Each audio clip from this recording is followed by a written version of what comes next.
The Hash It Out Show is brought to you by Barreto Home Solutions, Bayou Audio and Video,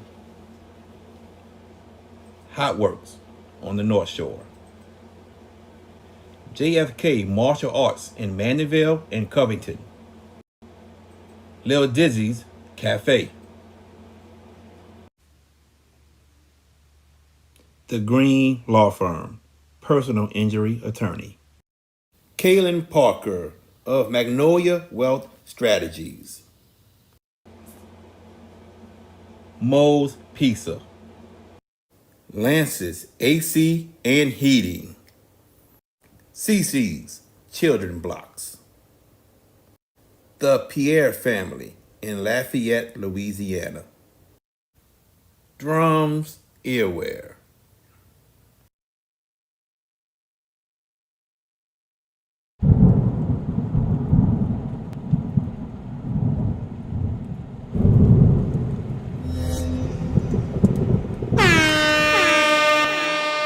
Hands up, hands up. If you winning and you don't give a fuck about a hater, tell them move, move, move, move. Cause I'm winning, I'm winning, I'm winning. I'm winning, I'm winning, I'm winning. I'm winning, I'm winning, I'm winning. I'm winning, I'm winning, I'm winning. What's going on, everybody? Welcome to the Hash It Out Show. I'm your host, JB, the sports guy. I do have George Peppers with me. I don't see George Peppers, but I saw him like 10 seconds ago, so I don't know what happened. Did he fall out? Did he hurt himself? Hey, George Peppers, how you doing, man? Nice to see you, George Peppers. What's going on, man? Can you hear me, George Peppers? You can't hear me? Nah, I can't hear you, George Peppers. Nah, I can't hear you, George Peppers. You got to log out and come back in, brother. George Peppers. Oh man. Oh. JB the sports guy here with you all. George Peppers gonna get situated. And George Peppers, I do not have you muted. No, I do not. Don't even say that, George Peppers. I do not have you muted. You will not blame me on this one, George Peppers. George Peppers, what's up? Speak, George. George is having technical issues on his end. He's trying to tell me I got him muted, people. I don't have George Peppers muted. I do not. But anyway, 7:30, we're going to have Alex Day joining us to talk about LSU baseball. And as of right now, you all know LSU is playing Arkansas right now, and the score is 0-0 in the bottom of the third inning. We'll try George Peppers again. George Peppers. There we go. Hey, what's up, Yeah. man? Yeah, I didn't have you muted. Don't be blaming me. What's wrong with you? I'm telling you what I didn't say you. I said that's what Restream said. Oh, okay. You text me. You You got know me that muted. I ain't got you muted. that's T-Stream, not Restream. So there you go. What's up, man? Oh, not too much, man. It's Wednesday night. It's one of our last few shows that we're gonna do one night a week before we hit Legends month next month.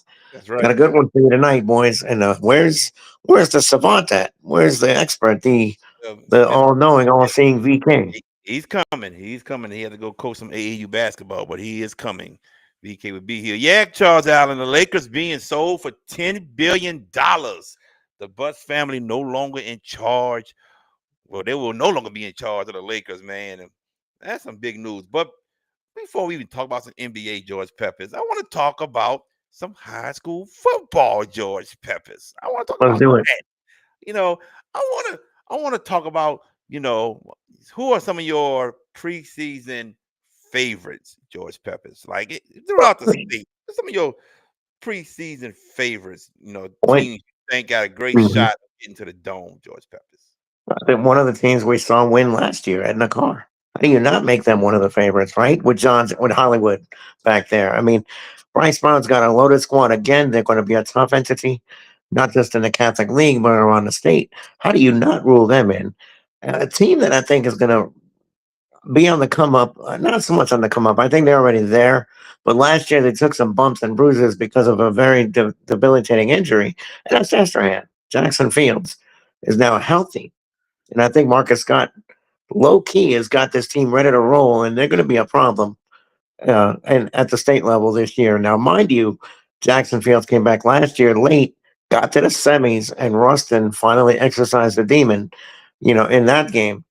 I think those are two teams that you really start to facilitate championship aspirations. Um, I think John Curtis could be another one that has a chance. I mean, never, ever, ever, ever underestimate JT and company. Went four Just and when you five, think went 4 and 5, and got to the semis last year. George Peppers. that he did, and I'll give you another one that I think it'd be sneaky good this year. I think St. Augustine's got a chance. I think St. Aug's got a chance. Think about this.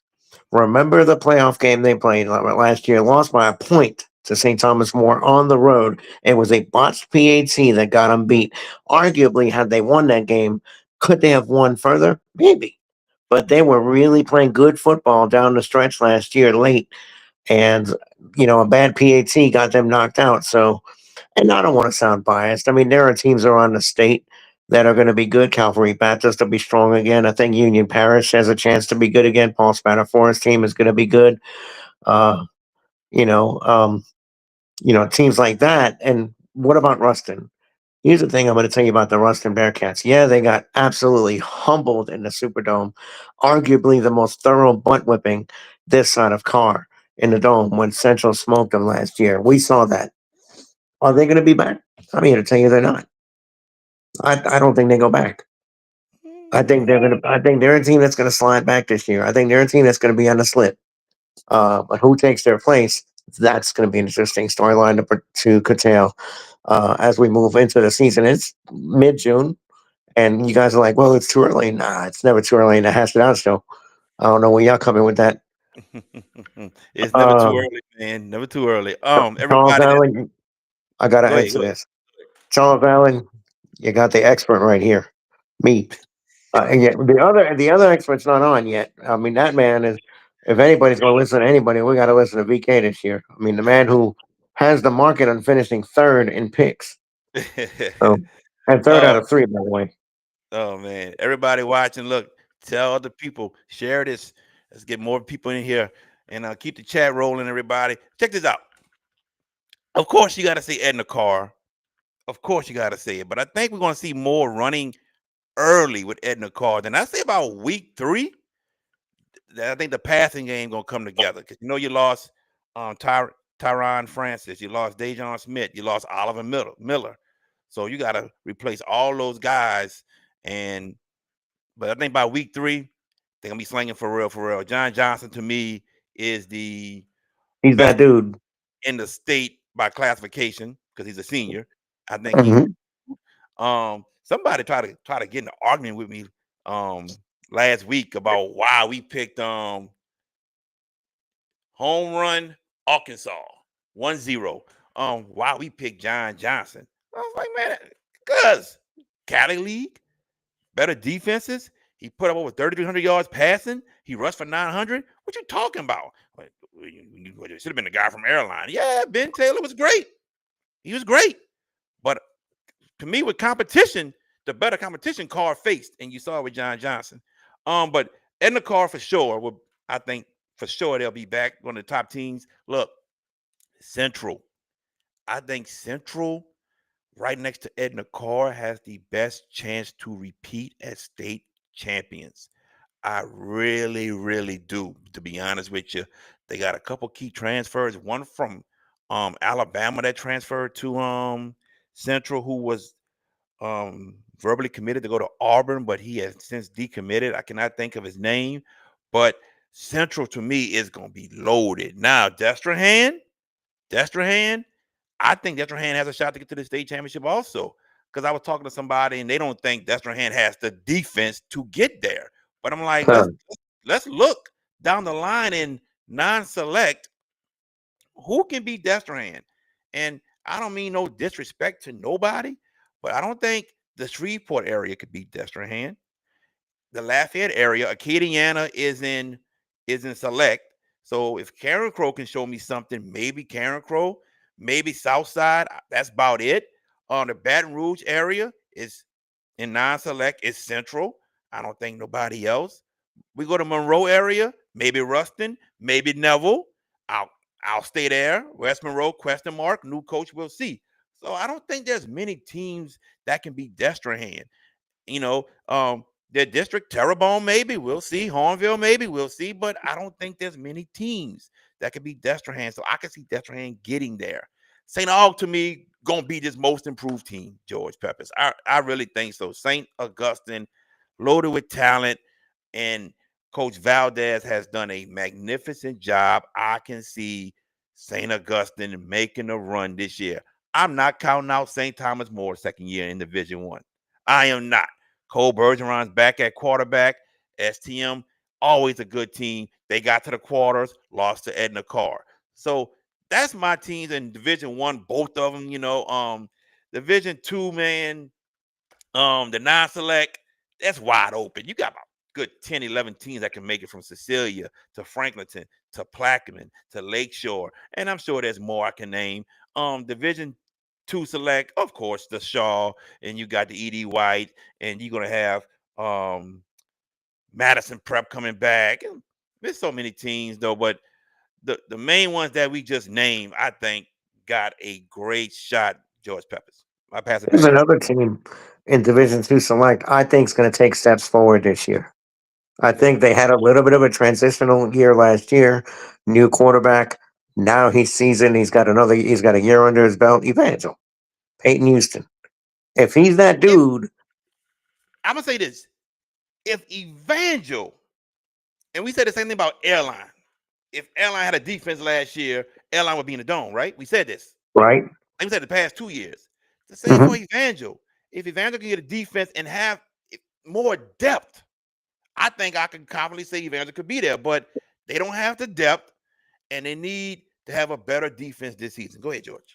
With the competition in numbers in Shreveport now being palpable, that's why you have the lack of depth with Evangel. But with that being But they're said, the really a top 1A line school. They're really a 1A school. they are, and they're playing at the highest level, Division Two. I mean, um, No, they didn't. They're Division actually, One no, select. they're going to one. They was in They're one going last to year, Division One select. yeah, they're in one. So, They got to the uh, second round.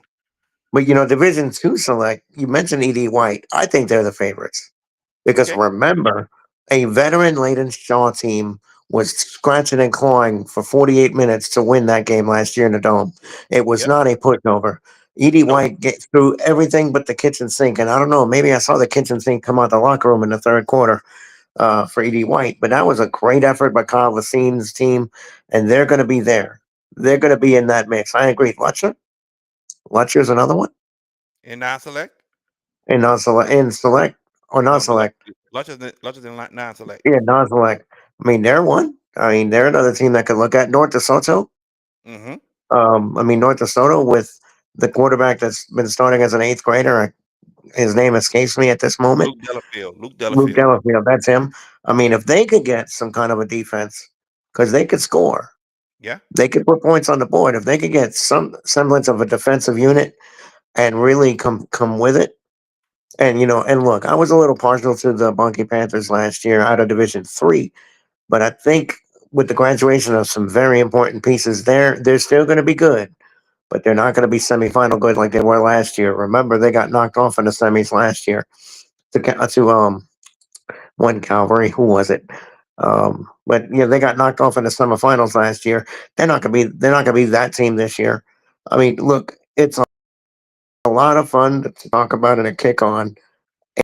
Once we put eyes on these teams in scrimmages and jamborees, you start to draw a little bit of an ideology and you base it off of that and then go forward. And that's something until we put our eyes on them closer to the season, because that's when the cohesiveness starts to really kick in. And that's when we start to see it manifest itself before the year starts. You want to have your team locked in because, as we always say, the start is important, but it's like all of a sudden, once you start, we're right there at the finish.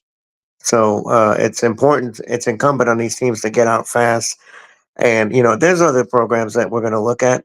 As throughout St. Charles, I think, got a chance to be something. With Wayne Stein Mm-hmm. still doing his thing. Um, uh, Dunham, Dunham's still got a chance at it. I don't be with there. their Elijah Hayden quarterback coming back. Yeah, with yeah. Elijah, and he's a junior this year, so That's he's right. still got 2 more years to win a state title. And arguably, they could have won that state title last year, Oh, you but still hurt? You still hurt by it? no, I'm good. I'm good. Oh, man. Catchbacks. You know what though? Hey, But look, no, Teron Eugene, one of the best DBs in the state. He made a play. that he He did. made his And instinct you kicked in to come back to another guy and get the pick. and you mentioned Cecilia. I thought I heard you mention Cecilia. I did. I'm not. I don't know if I feel them because remember Dennis Gaines isn't coaching here anymore. Oh, okay. Uh, He's not coaching, but they got one of and the best receivers in the nation. they do, but they graduated your boy too, Okay. Diesel. They graduated Diesel Solari, and I know they got Yeah. one of the best receivers. And it's who's going to get it to him is the question. And what kind of a coaching style is this new staff going to put together? Um, a team that I don't think is a state championship team, but I think a team that can really bounce back. East Ascension. Brock Mathern's there, second year. Brock put The, together you a know, staff, man. He is putting together yes, a hell of yes, a staff, man, to make this. yes. I mean, it's a who's who really, Yeah. and that's a team in a tough area that can make noise if things just come together for them. Because remember, they had some bumps and bruises last year. It was a get acquainted kind of a thing, but they still battled. And they're going to be a team that I don't think they win a state championship. I do think that they can be a super sleeper if things break absolutely right. But hey, it's June 18th. We got a couple of months yet, but Hey, it's good. It's good to get it out of the system early. Get dust off the cobwebs. let me say this, man, because I can talk about some teams too. East Ascension, like you said, like we're gonna know something about East Ascension come week one. Brother Yeah. Martin is coming to town. Mhm. We're gonna know something about them come week one. And I know he had his starting quarterback got hurt last year, and they were more run team than passing. But I think, man, he won the pass last year, but the quarterback got hurt. I think this year you're gonna see more passing from East Ascension as the season goes on. And we have the one and only VK Jones joining us here. VK, I'm gonna ask you this question because I asked Yes, it to sir. George Peppers. Who are as of right now, and it could change come week one before the season starts.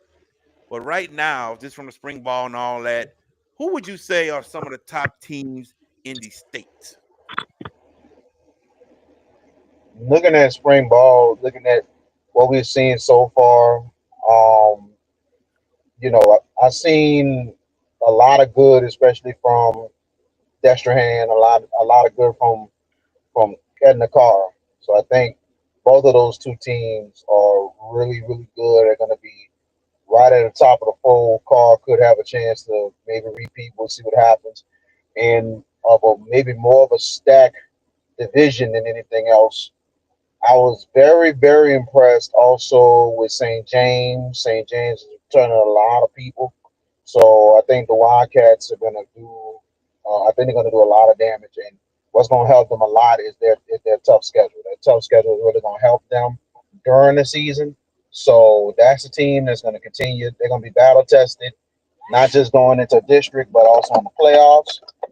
And you know, Shaw's defense is going to be key early offensively against. I know it was against Everett. I know Everett has some things they have to fix, but at the same time, you see some encouragement. But knowing what Shaw lost, they're gonna have some work to do. But at the same time, the defense is gonna have to really carry the way early as far as Bishop Shaw. So but looking at all the other games and stuff, you know it varies to see what happens. From spring to the fall scrimmage. Now the fall scrimmage, we're going to see more of what kind of progress you see from the spring to there before you get to the season. But what we're seeing, that especially coming back, those are the teams I think they're gonna be really, really good in the state. I think Douglas, the way they looked, especially how they really competed against St. James, that's a team that could potentially make it. They might take a step this year. They might take a nice step this year. You know what I'm saying? Probably, a chance to win district again, but not just that. maybe a chance to win a playoff game this time. So, I've seen a whole lot from them, and Kennedy could, I think Kennedy's going to be tough. I think Kennedy's going to be a tough team. Oh I man, think when the offense offensively, come together, they'll be fine. exactly. Defensively, they're going to be really, really good defensively. I think offensively, once they get it together, if they get it together early, that is going to be a scary, scary Kennedy team. I'll say this. I'll say this. When it comes to Division 4 non-select, I really, really think two teams are on a collision course this year in Division 4 non-select, and they met in the semifinals, which you two called, and that is South Plaquemines and Logansport. I think those two are on a collision course to meet in the dome this season. I really think so. Haynesville gonna have something to say Remember, about it, of course, and you got Mangum, but I think it's gonna be between Logansport and South Plaquemines this year in Division 4 non-select. VK, remember when we did that game, the Logansport people, what did they say? They were very young coming into that game. They were a young team that took some lumps early, but they started to click late. That's a team that's a year older. I think Jared's dead on. I think Logansport's going to be a problem now. The only way that doesn't happen is if the seeds come out at the end of week 10 and they are on the same side of the bracket. But that argument merits big time consideration with Logansport. But I don't think I heard you mention St. Aug, VK. Because I think the world of that Purple Knights team second. No, because second year Robert Valdez, they lost by a missed PHC to St. Thomas More on the road in the playoffs. Don't you think that Purple Knight team's got something to say about this? Absolutely. I'm not leaving St. All God. I just did not see any footage of their spring game. You know what I'm saying? Oh, But I okay. know what they have returning is going to be a lot. As an I saw the alumnus spring game. myself, Madison Prep was tough with them. Madison Prep was tough with very them. tough. Yeah. Yeah, I just didn't see it, but at the same time, St. Augustine returning a lot of experience on both sides of the ball, and they're looking to do some huge, huge things as an alumni. I'm trying to keep it even keel, but this is they're gonna do. I think they're gonna do some major damage this season more than anything else, especially if they click throughout the season. You know what I'm saying? That everything click throughout the season, and if they do, could be something big there. So we'll see with that. But also, you're right about that Logansport and South Plaquemines, they could meet. They could meet. They could meet in the Division 4 championship game. We can't leave out Mangum. You can't leave them out. You cannot leave them out. They were young too. Can't leave They out were Haynesville very too. young too. Yeah, Haynesville as well. I think that might be your final four. That could be your top four teams in Division 4. Again, And I think all four of them is going to be a collision course going against one another. I wouldn't be surprised all four will meet in the semifinals, and who wins goes to the dome. Those are your top four teams. And, I think South Black have a chance to go back to back, but it's not going to be easy with all those teams coming back with a lot of experience. It's going to be, I think, out of all the divisions, that's going to be a great competitive Well, division. I still, in my opinion, that's a great competitive division. But Division 3, no, Division 2 non-select with Cecilia, Franklinton, Lakeshore, Plaquemine, North DeSoto, Opelousas. I think that's the most wide open division that we have this upcoming football season. VK. Yeah, that's going to be more wide open than anything else, not like top heavy. You know what I'm saying? Like top heavy, like I mentioned, Division 4 is very top heavy. Division 1 select is top heavy. Division 2 non-select is more of the wide open basis because anybody could win it. It could be, I'm gonna be honest, looking at it, it could be North DeSoto's year because this is the quarterback Delafields. I believe this is junior or junior, senior year. This might be it for him. And junior. I thought it was a senior year. I thought it was a senior year. junior year. This is a junior year. He's been. I'm gonna look it up, but go ahead. Oh, he's a senior. Look it up. Okay. Yeah, but regardless of the fact, he's been in that driver's seat for years now. He's been in that. He's been in that position starting, and for him, And that North DeSoto team, they just, the odds just been going against them since they made that trip to the Dome. This might be their time to finally get back and maybe win it. But at the same time, everybody else in the division, yeah, it's wide open, you know what I'm saying? Because, some of these teams, coming in are gonna be young. I think Lutcher's gonna be real hungry this year, especially what they got returning. So this is gonna be really, really a wide open, like, division in itself, and it's gonna be a fight, man. It is going No, to be without an a doubt, it's gonna be absolute a fight. fight. And I'm just excited to see Division Two is what's gonna happen with them. Cecilia got back to the Dome the last 2 years, so they've been the consistent team out of every team in Division Two non-select because they've been to the Dome twice.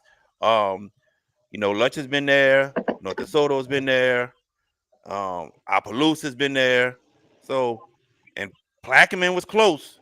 And Plaquemine, there's a lot of talk about Plaquemine, the Green Devils, this year about they may spoil something for some teams this year, George Peppers. They may. They may. I mean, it's and they come out of a competitive grouping in their district. I think they're going to announce themselves a little bit. They kind of teased a little bit last year. I saw you slipped in Opelousas, but doesn't it concern you that Jimmy Zachary's not the coach anymore? It's that don't concern me that he's not the coach, but what concerns me is they lost a lot. That's what concerns me more about Opelousas. They I did. think Harry Coleman's going to do a You, great you job, mentioned him as but a they list of lost a lot. contenders. No, I didn't I mention them as agree. contenders. Well, I named some teams. I They've agree. been there, but we'll see. I think Harry Coleman's going to do a great job, but they did lose a lot. Harry Coleman's in a better situation than he was before at Peabody. That's quite honestly, with what happened there. So I think Opelousas it could be a semi transition until they get everything in place, personnel wise and schematics and all that stuff. They'll be tough later. And y'all mentioned Shaw. Offensively, they've got questions to answer because they lost a ton off that offense last year. I think they're a team that once they get an identity, the defense brings back a good bit. So I think Shaw can tread water early on. I don't like their chances in week one this year against that Nakar. They got dusted We last year we with a we veteran didn't either. squad. We didn't What's going either. to happen this? No, but what happens this year with a new offense against that team and John Johnson? This time you got to go to you got to go to Berman. This time, last year they came to your crib and they hung 48 on you. So Well, we'll I, see. We'll it's a see. tough We'll ask, see. but we'll We'll see. see. We're gonna take a commercial break, and when we return, Alex Day is gonna join us to talk about LSU baseball. And LSU, they're down the top of the fifth, 1-0. We'll be right back here on the Hash It Out Show. Are you in need of a new windshield? Leo Autoglass can help. For 20 years, Leo Autoglass have been servicing the New Orleans area with windshield replacement and auto glass repair. Give them a call today, 504 301 8353. Hey y'all, this is Jen Hale from Fox Sports. You're watching the Hash It Out Show with JB the Sports Guy, VK Jones, and George Peppis. Did you experience storm damage from Hurricane Francine? Barretto Home Solutions can help. You can give them a call at 504 940 7552. Green Law Firm is a full-service law firm specializing in personal injury, criminal law, successions, and family law. With over 25 years of experience, the Green Law Firm continues to provide efficient, competitive, and effective representation to clients throughout the state of Louisiana and all across the nation. Consultations are free. If you're looking for results, call the Green Law Firm at 504-328-3990. That's 504-328-3990, located at 931 Westwood Drive, Suite B in Marrero, Louisiana. The Green Law Firm. Hi, I'm Erica Randolph, head coach of the Hahnville Tigers boys basketball team, and you are watching the Hash It Out Show. And welcome back to the Hash It Out Show. I'm your host, JB, the Sports Guy, joined by George Peppers and VK Jones. We'll be right back in a second. But our next guest is our good friend, and we always bring him on to talk about LSU baseball. We got the one, the only, Alex Day. What's up, my friend? How you doing? I'm doing good, man. Thanks for having me back on. Oh, anytime, anytime. So right now, we're in the top of the fifth. Well, about to be in the bottom of the fifth. LSU got the third out. What are your thoughts right now on LSU trailing 1-0? Well, I think they've gotten more out of Cowan than I would have expected them to. He's been twice through the lineup, just started his third time through the lineup. I don't know how much more they're going to go for him, but he's been really good. I mean, you told me that he was going to go 5 innings and only give up 1 run. I'd be pretty happy with that. Just got to get the bats going. I totally agree. Got to get the bats going. Talk about, LSU. We talk about LSU's pitching, and it's been very, very good. But it's like ever since the end of the regional when they won it, it seemed like LSU bats have come alive all of a sudden. Yeah, the issue with LSU all season has really been away from the box. At home they mash the baseball. At the box they average something like 8 or 9 runs a game, and then away from the box it was like 4 runs a game. So that was the big thing. So that was my big question coming into Omaha was, okay, would the bats travel? It was so good in the Super Regionals against West Virginia. Would that carry over? And to a large extent, it has up until tonight. When you're facing, a really good pitcher in Bielshees, and I mean, really, even against the Arkansas the first time, you had the good first inning against Root, got him out of the game early, but then Gackle came in and really shut the bats down. So I mean, it's really just been elite pitching that's been able to shut this offense down, which is going to happen a lot. So you just got to kind of battle through and try and scratch some runs across. This is the 5th time LSU has faced Arkansas, and potentially we can have a 6th matchup tomorrow. Talk about how hard it is to defeat a certain team more or on multiple occasions, because this is Arkansas' 3rd-ranked team in the nation, and this ain't no easy team to beat. No, Arkansas, a lot of people would say that they're the most complete team in the country, and I would tend to agree with them. And so, yeah, I mean, beating them as many times as LSU has already and having to beat them again tonight, maybe, hopefully, and then, if not, then playing them again tomorrow. Yeah, I mean, that's really tough. Something interesting tonight is that, Zach Cowan has really been featuring a pitch tonight that he hasn't really featured all season with his slider. He's really been fastball changeup his whole time at LSU, but tonight he's really been using that slider to keep Arkansas off balance. So I think that's just one of those wrinkles that they've thrown in, something that Arkansas may not have been ready for. Let's move ahead. Let's say LSU wins today or tomorrow. What is your outlook of LSU facing Coastal Carolina? Man, Coastal Carolina is a really good baseball team. Don't be fooled by the fact that they're, some mid-major school. Like, that's a really good baseball team. They've won 26 games in a row. So that means they haven't lost at all in the postseason. They swept through the Auburn Super Regional. So they went to Auburn, swept through them. And they've just handled everybody they faced here in Omaha. And that's a really good pitching staff and a really good hitting team, and they're a really complete team. So they're going to be a tough out, and they're going to have a couple of days of rest. Their number 1 starter, JB Middleton, is probably going to be a back into the first round guy, come draft time. And so they're going to be a tough out for sure. George Peppers. Alex, first off, thank you for joining us again on the Hash Out. It seems like an annual right of the early summer when we get you on to talk about LSU in Omaha.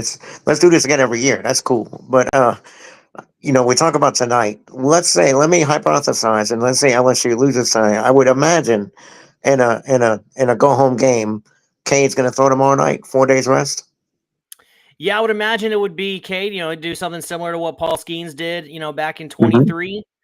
Come back off short rest, and depending on how things go tonight, I wouldn't be shocked if they follow it up with Ianson coming out of the pen tomorrow, do like they did in the SEC tournament, with Cade and then Mhm. Ianson coming right back at behind him, because I mean ultimately like if you don't win tomorrow, your season's over anyway. So you might as Right. well throw your best pitchers and then you figure it out for the championship series.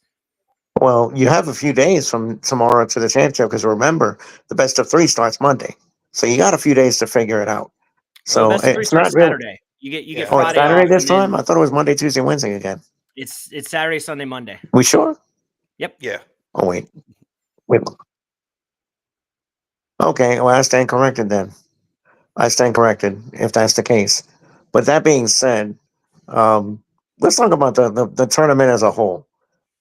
Coming in, the SEC put, what was it, 13 teams in the tournament this year?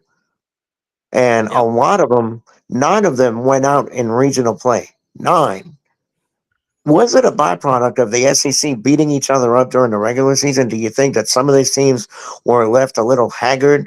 Because one of the upstarts that people were talking up in regional previews was Florida, and Coastal Carolina dismissed them with ease. And then Tennessee goes out. Arkansas whacks them in the Super, but only 4 teams get to the Super. Talk about. Do you think that the conference was overly strong, that they beat each other a little too much, that they were left a little bit haggard for the tournament? I don't know. I think, baseball is one of those sports where, weird things happen. And, I think when I was talking about this a couple weeks or, a week or so ago during the Supers, they, a lot of people said that maybe the SEC was a little overhyped this year. And I don't know if that's necessarily true, because I think the 19 or the 13 teams that got in, they had resumes deserving of being in the tournament. And so, I think it's just one of those weird baseball things that happens, teams that are really good sometimes don't play their best at the end of the season. And I think there's a lot of different reasons on a case by case basis of why maybe those teams lost, as far as like an overarching reason. I mean, I don't know, maybe yeah, they were tired from the SEC grind. But I think there's a lot of individual reasons for each team as to why they didn't make it.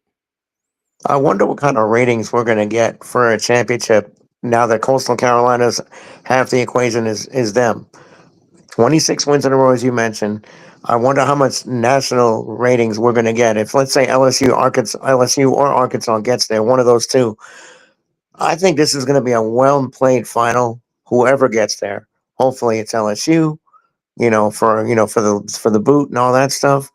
But that matchup, I think, is going to garner some very good interest. Wouldn't you think? Yeah, I mean, certainly from the LSU side, I think, the Coastal side, people may not be, a lot of casual fans are probably just going to look at that and say, oh, well, LSU's, of course, going to just sweep through that. Like, that's, there's no big deal. But, one of the interesting things, I was talking to some of the vendors when I was there in Omaha last week. And they said that, their numbers were really down as far as sales this year in Nebraska, in Omaha. So, I think that, you've got the 2 big ticket, teams at LSU and Arkansas, but beyond that, it's kind of, it's not a ton of big interest, big fan bases beyond that. So I wouldn't be surprised, if the numbers, when the TV numbers come out, they're a little bit down from where they were, last year or year before, when you had like last year when it was Tennessee and Texas A&M in the finals, or LSU and Florida in 23, so I think there'll be good interest, but I think it'll be a little bit down from what it was the last couple of years. And before I turn it over to VK, just a footnote. If it's LSU and Coastal, I mentioned this to Jared earlier. We talked earlier in advance of the show. I hope Jay Johnson doesn't catch nightmares. Says the last time he saw Coastal in a championship setting, he was the head coach of Arizona, and they lost to Coastal in the final. So for LSU's sake, he best not catch any flashbacks. But VK, it's your turn. Alex Day, how you doing, man? It's good to have you on the show. Appreciate you coming on. I appreciate you reaching out, VK. All right, no problem, man. Looking at what's going on so far and everything, and in this, actually in this first question, more than anything else, do you think if LSU comes back and gets this win, goes against Coastal, do you think this may be one of the most anticipated rematches we are going to have in this series coming up, because you have to think the last time LSU and Coastal Carolina played was 2016 when they won the national championship, and they beat LSU in Baton Rouge in that super regional. Do you think that is going to be an anticipated big time rematch if they meet? Well, GP just mentioned, Jay Johnson's going to want some get back. LSU's going to want some get back from 2016. But I think LSU Florida was probably a little bit more anticipated from the fans' perspective, just because of what happened in 2017, in the national championship and all that. So I think that Florida may have been a little bit more anticipated, but no doubt that the players and the coaches are going to want some revenge on Coastal, and there's plenty of storylines about that for sure. And Coastal Carolina really getting back to the swing of things, I believe, under a first-year head coach at that. So that's been a program that's just been fighting and fighting over the years and still competing and trying to go for their second national title. But it's amazing under a first-year head coach for them to really go on the streak that they are right now, and for them to be in the position that they are and not even losing the game so far the College World Series. Yeah, Kevin Schnall, he's the coach over there. He was an assistant under their previous head coach, Greg Gilmore, for 20 years, and then he got handed the keys to the castle, and yeah, he has done awesome things. I mean, it's pretty amazing. A first time, not just first year with the program, but a first time head coach. Period. Making it this far. For me, he should be the National Coach of the Year. I think that's just an incredible accomplishment. And not many coaches, they put up a graphic earlier in the LSU game about all of the first year head coaches that have made it to Omaha. And Jay Johnson was the only one that had made it to the World Series final in his first year at Arizona, but he wasn't a first time head coach. He'd been a head coach before he was at Arizona. He'd been a head coach at Nevada and in San Diego before that. So, to do it as a first time ever head coach is just incredible. Despite the lack of certain things we've been hearing so far, the new blood that we've been seeing this year in the College World Series, it's been kind of building for years. You have to think it's been parity in college baseball for a long, long time, since the time that Oregon State and Fresno State wound up winning national titles at the time. You know what I'm saying? And nobody thought that they would do it, and they did. And all of a sudden, you see all type of teams like a Coastal Carolina, like a Dallas Baptist, teams coming out of nowhere and knocking off big time powerhouses. And you look at this year, you only have 2 national seeds making the College World Series.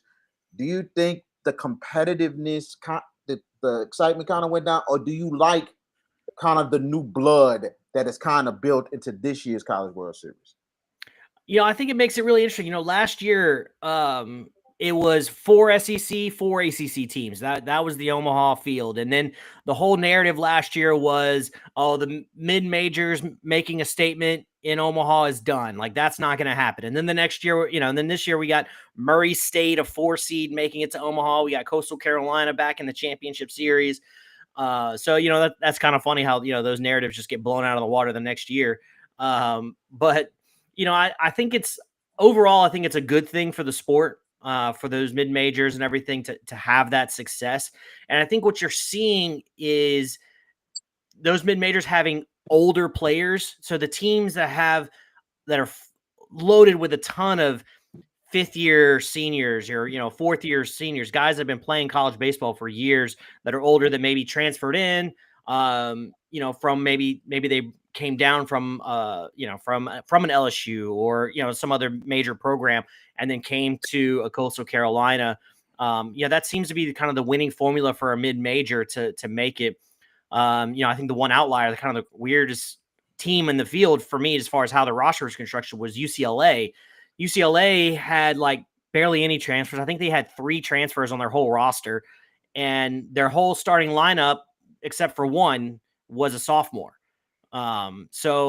And they were all homegrown guys. So it's, they're doing it kind of an old school way. And I'm expecting, I would expect most of those guys to be back next year, and for UCLA to be right back in the College World Series next year, with all their guys coming back. So, it just shows you that baseball is the kind of sport that there's a lot of different ways to skin the cat. Basically, there is not one formula for success. There's a lot of different ways that you can be successful, and it's about playing your best ball on that day. And because talent doesn't necessarily win out in baseball, you have to be skilled and you have to play your best ball on any given day, or else you're going to get beat.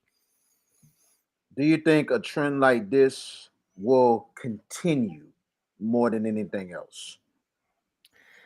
I think over a long period of time, as you look at it, I think you're going to see more of the SEC and ACC. I think that's going to kind of be the norm.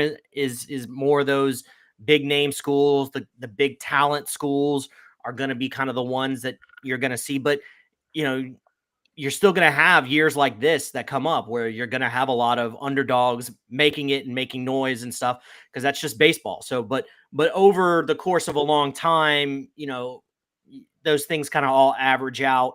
And I think talent overall is going to win out. Very much understandable. Very much understandable with that. Looking at the series coming up, do you think the championship series goes the entire way 3 games? Because I guess we've been seeing a whole lot of changes this year. You've seen what's going on in the NBA Finals right now. 2 unexpected teams getting there. And the one thing I said about the NBA Finals, I wanted to go 7 because of the teams that are going out of nowhere, and just have that competitiveness that the experts cannot say that, oh, we had a lame series, but then come to find out it was great sports. What we can say about this 3-game championship set, do you think it goes 3 games for whoever Coastal Carolina plays? I think that depends on how things shake out with what happens with LSU and Arkansas. If LSU wins the game tonight, they're going to be set up really well to start Cade Anderson Saturday, Ianson Sunday, and be in a really good position to win 2 games and roll on.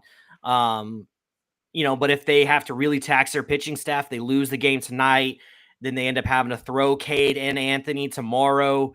And then, depending on what Arkansas has to do. So, there's a lot of variables that are going to kind of go into that haven't been decided yet. But, it's like I said, Coastal Carolina is an excellent baseball team. So whoever comes out of this, whether it's LSU or Arkansas, they're going to have a fight on their hands. And so it's not going to be easy. So I certainly wouldn't be surprised for it to go 3 games. But I think a lot of that determines on how the pitching staffs get taxed tonight and tomorrow. Very much agreed. LSU still having hope, just still down 1-0 in this ball game. And a lot of times 1-0 leads are not safe in baseball. So got to ask you this last question, and JB will close it out. With everything has changed over the years in the college game, especially now with transfer portal, NIL, and stuff like that, do you think it's been making a huge difference in college baseball so far, especially with things are being closed with the junior colleges, that the 2 years might not even count at all, and it could be like kind of like minor league kind of thing, and they still can get 4 years? What are your thoughts on the changes with all that's going on? Yeah, the transfer portal this year has been pretty wild in baseball. You've had a lot of really big name guys entering the transfer portal. And I think part of that's the product of the scholarship limits changing, because with the House settlement, part of that is baseball rosters going to 34. So they're coming down from 40 down to 34. And those 34 roster spots being fully funded from a scholarship perspective. Now, schools can decide. Some schools are going to fully fund those 34 roster spots. Some schools are not. Now, in the SEC, I would expect every school to be fully funding their 34 scholarships. So you're going from sharing 11.7 scholarships to fully funding 34. And then, kind of your NIL on top of that. That's going to change a lot of things. And it's kind of yet to be seen how that's going to change things, especially when you factor in rev share, because how much money is baseball going to get? If you got $20.5 million to spend across all athletics, obviously football is going to get, 80%, 90% of that, as they should. They bring in all the money. But how much is going to go to basketball? How much is going to go to women's basketball? How much is going to go to baseball? Just those things have not, been determined yet. So we got to wait and see kind of how things shake out. Most definitely. Alex Day, my man, thank you for joining us, and we're gonna have you back again. Most definitely, man. Thank you for joining us. Well, I appreciate it, guys, and go Tigers. There you go. Yes, sir. Absolutely. Thanks, Alex. One and only Alex Day, and LSU gets out the top of the sixth. Cohen was replaced by Newt, had a runner on third. Nobody scores. LSU's up to bat now. We're going to take a quick commercial break, and when we come back, we're going to talk about, go back to high school football. Talk about one district that has one returning coach and 5 new coaches. Right back here on the Hash It Out Show. At Bayou AV Security, we are your one-stop shop for all your needs, whether it's enhancing your home entertainment system, securing your property, ensuring a seamless internet connection, or illuminating your outdoor spaces. We've got you covered. Bayou AV Security, where technology meets reliability. Call us today to experience the Bayou difference.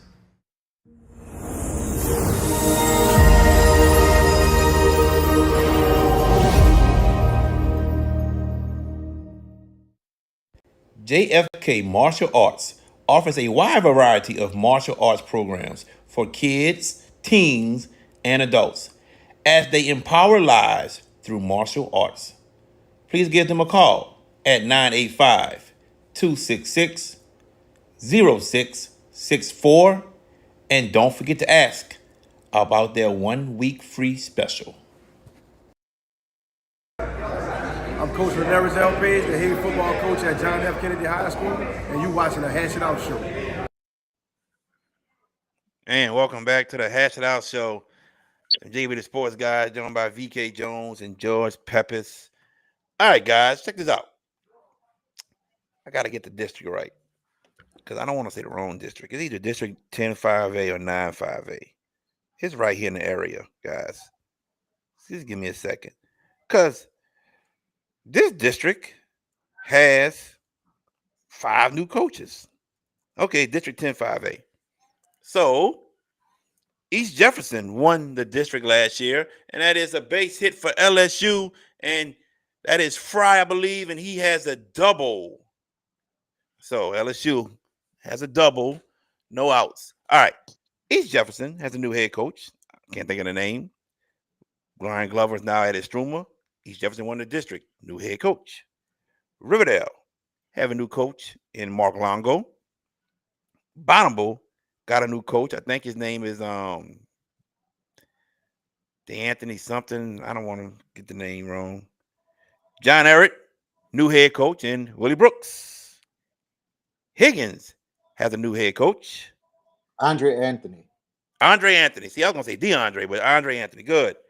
Ben Franklin. Oh, whoa, okay. Ben Franklin. Ben Franklin didn't play district last year. I wonder if they're gonna play district this year. We'll see. Academic school. I understand. I'm just saying they in the district, but they didn't play a district game at all last year. That's what I'm saying. No, but we'll see this year. We'll see. And then Higgins has a new head coach. So that's just hold Ben Franklin out for right now because we're not sure if they're gonna be in. But that is unusual for a district. And we got a wild pitch from Arkansas.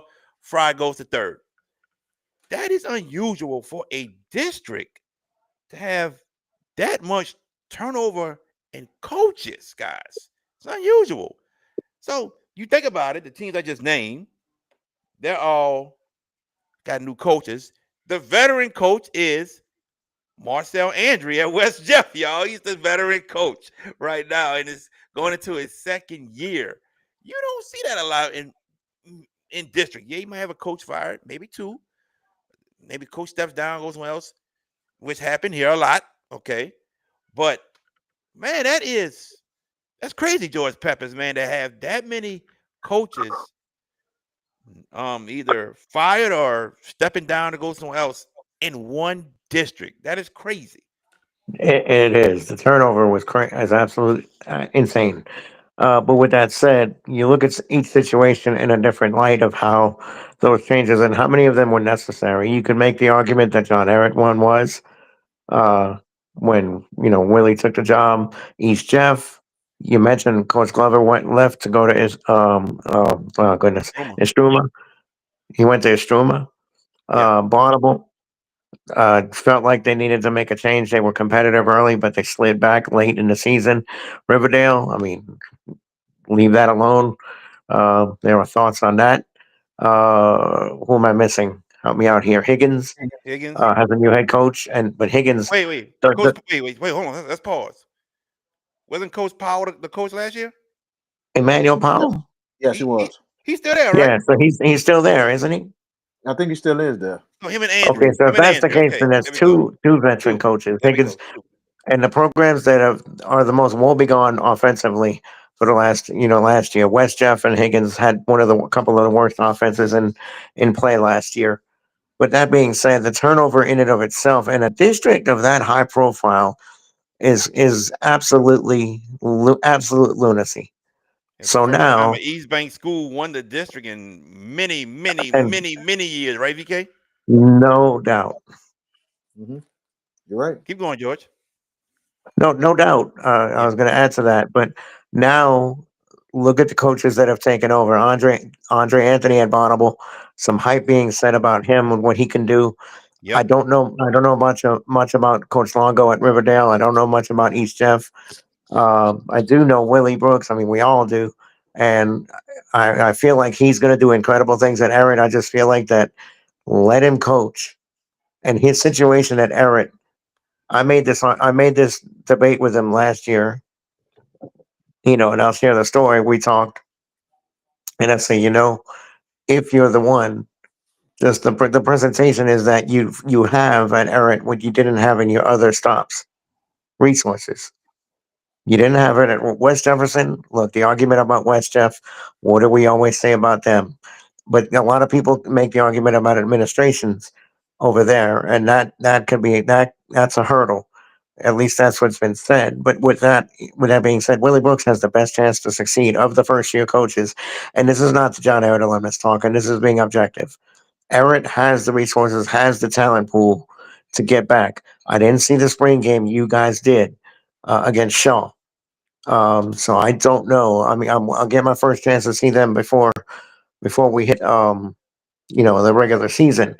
But I think it's going to take a little bit of time. I think that's an errant team, VK, that can do some damage in a big way this year. Despite what happened last year, they were still in a lot of their games in district. They were still in a lot of their games. So all they got to do is flip some of those results. And you would think the Patriots coming in would be the favorite, but the fact that the turnover happened last year, you can expect that kind of turnover in a smaller district and a lower profile district. But in a district like this, where you've got West Bank, East Bank, high enrollment schools, that's unusual. Go ahead, VK. Yeah, that's very unusual. Very unusual itself. Look at last year, the progress of the district more than anything else that Riverdale and East Jeff in the championship, but then on top of that, both teams making the playoffs, and one of the teams, East Jefferson, getting a playoff win.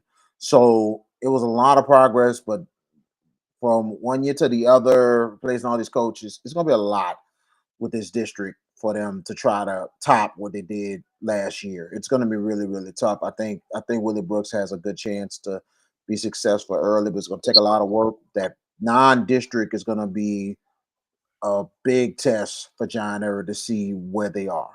There's going to be a big test before they get to district. We'll see what happens with West Jeff under Andre in his second year. He was the interim last year all year, but they took the tag off at the end of the season last year. Correct. So now he's the official guy. So for that being said, we'll see what he does with his team in year number 2. We'll see what Coach Powell does in his second year at Higgins. Hopefully that they can become better, more competitive and everything. But the 9 districts is going to really tell what this district is going to be like going forward more than anything else. And it's to me, it's a kind of a wide open district. It's really a wide open district. You Like think it's wide anybody, open? You think it's wide open? I think it's wide open because somebody's gonna have to take charge. Mm. Somebody's gonna have to take charge. Eric might be the favorite slightly. Eric the But favorites. You serious? I'm gonna You say Eric serious? is the favorite slightly. Oh my God! Wow! Slightly. Wow! That's how wide open the district is. He thinks it's wide open. You know what? I say it's not wide open. I think one team is the favorite, and I think this team got the best chance. They brought back a lot of people, but they had to replace a quarterback. And I saw this dude throw in some 7-on-7, and he looked pretty good. And that's Riverdale. Riverdale. I think Riverdale is the favorite to win the district. And I just have to be How honest much with did y'all. Charles Allen? Hold on. How much did Charles Allen pay you to say that? Charles Allen didn't pay me Because anything. remember how Trust much? me on that. I know. I I'm just thinking because he. Go ahead, Go ahead, Jay. BK. it's tough. It's tough for me to say Riverdale does return a lot of talent. You got And Byron. You got Torrin. You got Torrent. probably the best kicker in the district, David Diaz. They do. They very much do. And I think they're very, very talented, and they're talented enough to defend their title. Not What title? not defend their title. I'm talking about to have a chance to win the district. I'm about to say, a chance for them to get back to postseason as well. Get back-to-back years going to the playoffs, but not just that, a chance to win the district. You know what I'm saying? Have that chance again. So it's going to be interesting to see with the transition, but I don't know. I think it's wide open in my opinion because the change, we're going to see how that Riverdale team can transition to Coach Longo. Of course. That's going to be the biggest thing. If the transition is not too bad, then Riverdale does have a chance to win the district. But if that transition is shaky, it's trouble for Riverdale. It is a lot of trouble. So it's we're going to see what happens from that. But I just it's strongly tough for me. disagree. I think with the talent Riverdale got coming back, I think this district is for them to take. George Peppers, you getting here, man? You didn't say nothing yet. Well, I'm actually back and forth. I'm looking at LSU and Arkansas. They got the bases full, 2 outs, bottom of the 6th, and Brown is pinch hitting for LSU, hoping to see if they could squeeze on a run or two. Anyway, but going back to VK's point, I gotta take the alumnus hat off. LSU's gonna score. They're gonna score 2. LSU Base scores hit? 2. LSU with the lead, 2-1. Base hit? Base hit. Yep. Good. All right. So now the bullpen's got to come set, finish it off, and we'll play Saturday, right? There you go. That works for me. But that works for all of us, But no, to BK's point, and to Jared's point, look, to your point first, Jared, you're saying Riverdale's a favorite, and on paper, you're right. But I'm a proponent of, and I'm a believer in, if it ain't broke, don't fix it. But you got rid of the man who got them in a position to play for a district championship. And now, how does the Yes, that reaction happened, but come? now Longo has this talent. Longo got the talent. He Make he something does, happen. but how do those kids respond to him if adversity hits them early? How do they respond? Remember, Riverdale doesn't have a pedigree of success. They can't lean on past successes. I don't think they're the favorites. On talent, yes, I agree. They've got the most returning players. I agree. But to me, it's the intangible of that they don't have the pedigree of winning. They don't have that. And if adversity hits them early, are they a team that can say, let's buckle up and go? But what They if don't they have hold? that fallback. Go ahead. I see you looking at the game. So Yeah, the pinch hitter that came in got caught trying to steal, and he got out.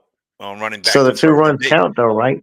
Yeah, we still got 2 runs. Yeah, yeah. Okay, because they got there before he got caught. Okay, good. No, it wasn't even that. It I wasn't even mean, that. It not was good after that he that. got caught, but It was after that. It was after that. The Exactly. next battle was up. okay. But But but with you know, go ahead. Go ahead. It's gonna come back if to I'm me. looking at this if I'm looking at this district, y'all, I agree with VK.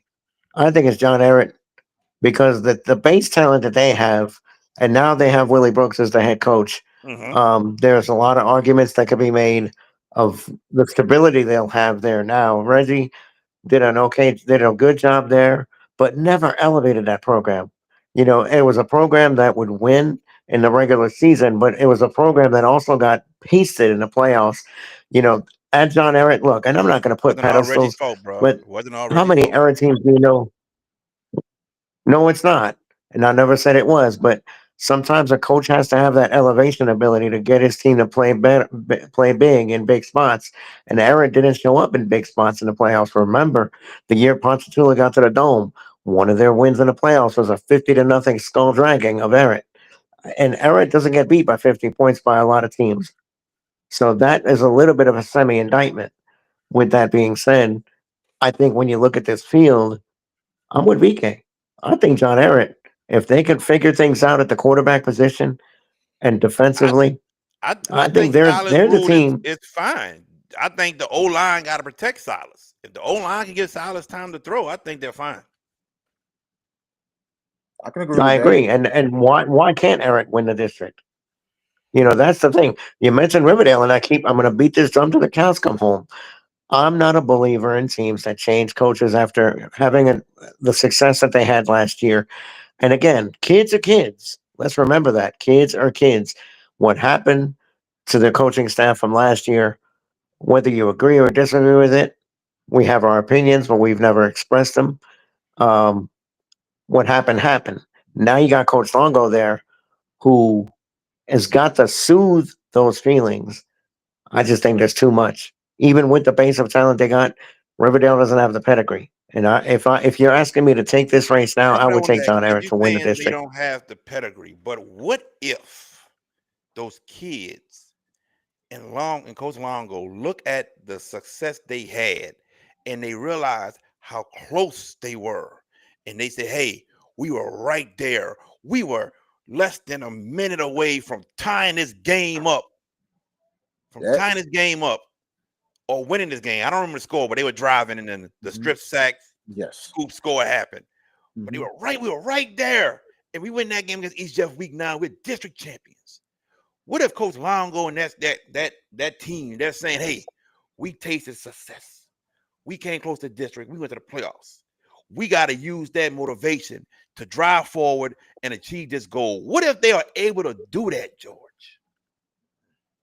What if they could change that narrative? You want me to answer that for you? Hold on. What if they are able to change that Okay. narrative and sit there and say, "We're gonna make that change. We're not gonna let people say that we're the old Riverdale. We can't stay with success." Da da da da da. What if they change that narrative, George?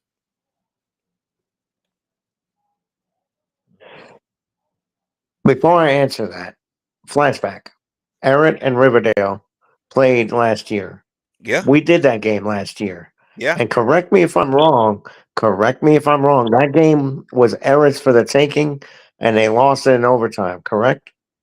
I won't say it's Eric's for the Lost that taking. game in overtime. I'm gonna say they lost it in overtime.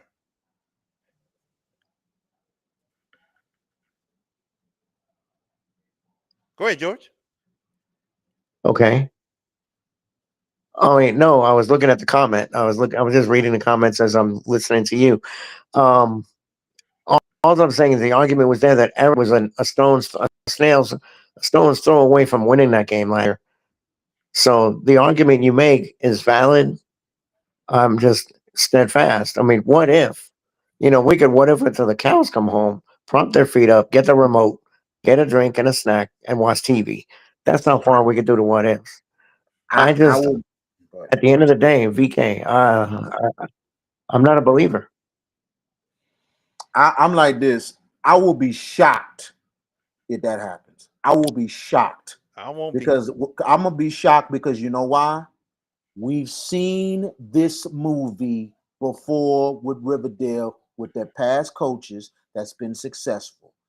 Every one of the transitions, they've taken a fall.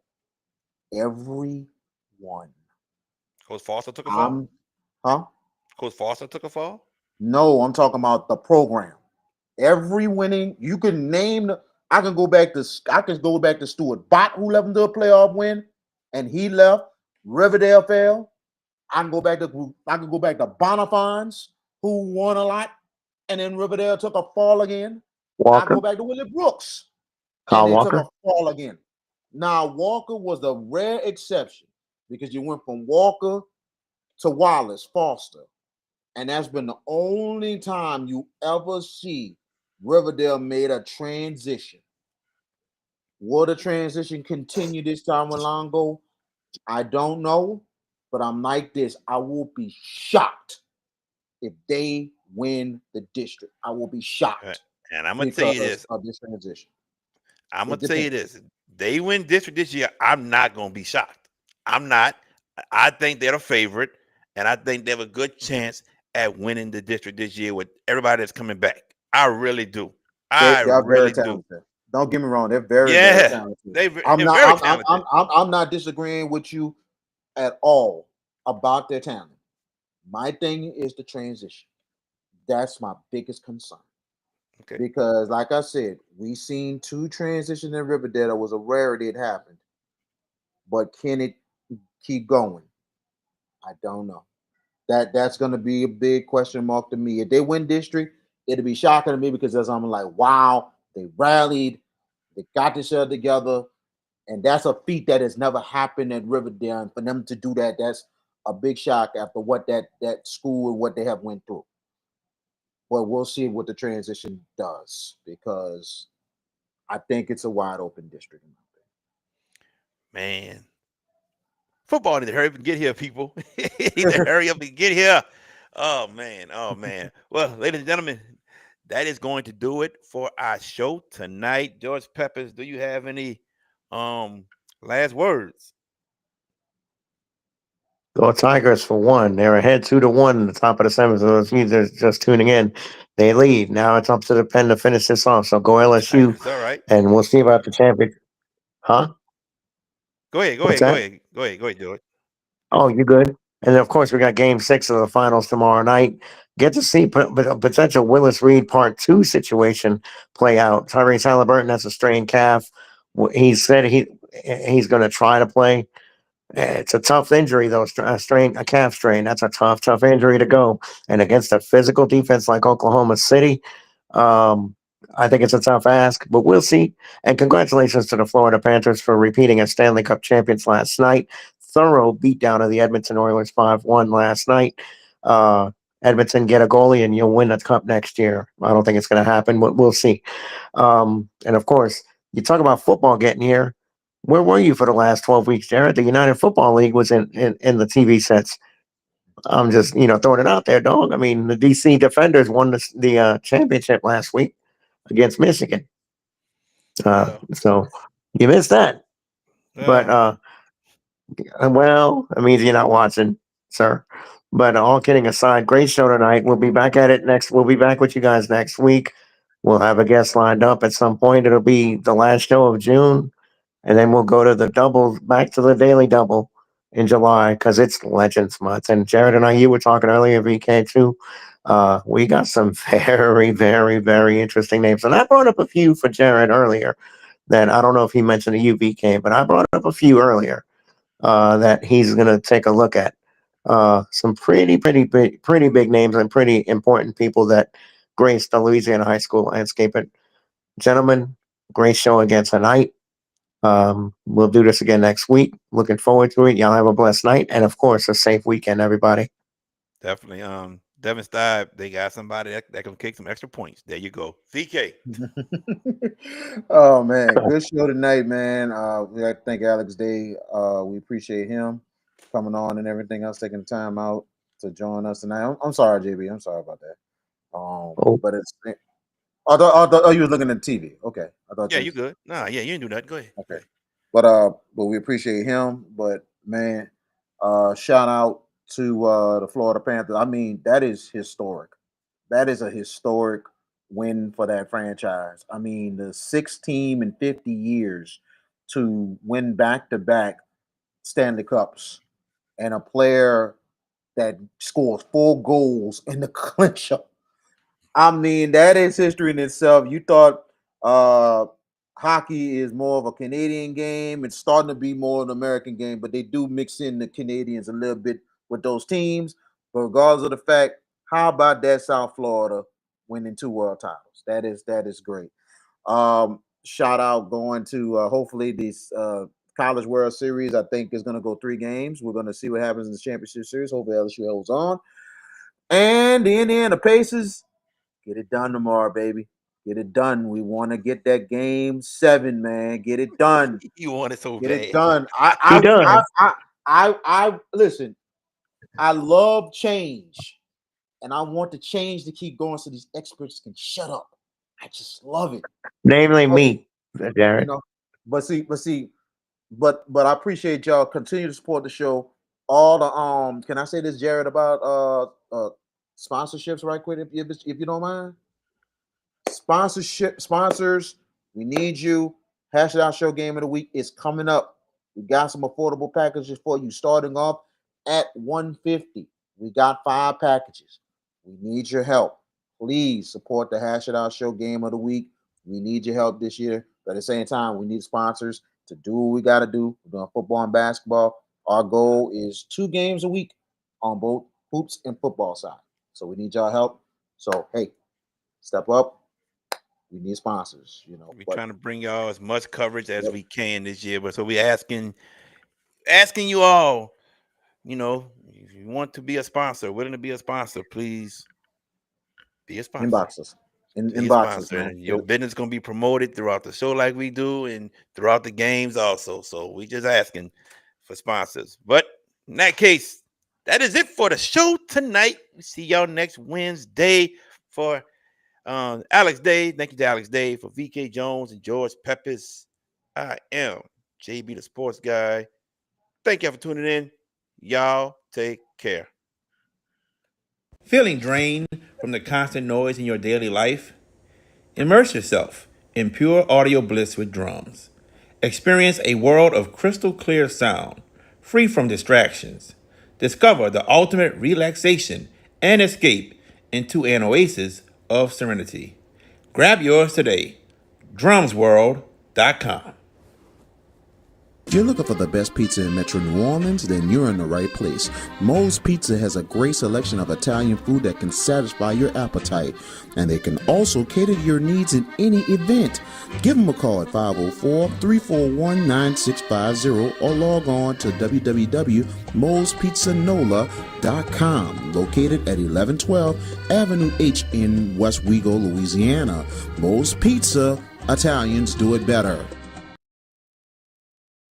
Hi, my name is Micah Higgins, head boys basketball coach at Bonneville High, and you're watching the Hash It Out Show. Go Bruins. Thank you for watching the Hash It Out Show. Please like, subscribe, and comment. Thank you.